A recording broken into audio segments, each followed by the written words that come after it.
Hi, welcome to a chef called Rhonda.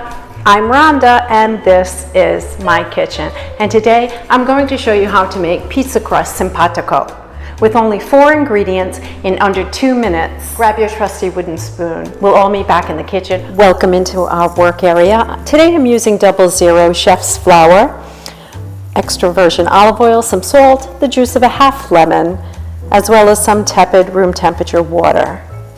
I'm emptying my flour onto a cutting surface and creating a well, to which I will add a healthy tablespoon of that unfiltered extra virgin olive oil.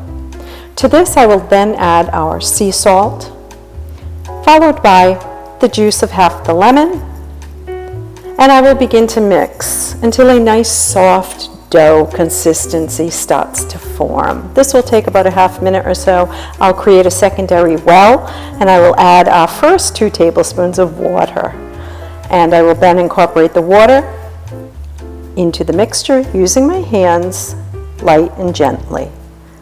And you can see I'm gathering all the little bits together, creating that second well, adding additional water, followed by just about a tablespoon of additional flour, and I'll bring all the ingredients together to create that nice casserole crust or pizza crust.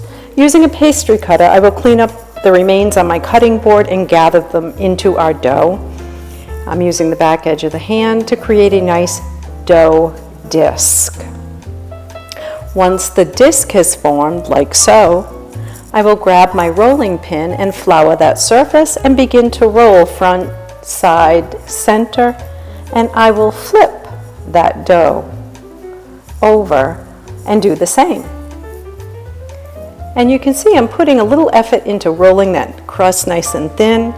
Now here's a tip. You see my fingers going around the edge there? Well, that's the test. You want to be certain that all the edges are even. You don't want any high spots. You want that nice, even crust. And that's the trick. And there we are. We are done with our simpatico crust. Many, many thanks for watching today's recipe. Until we meet again, I bid you chin down, salute, bye.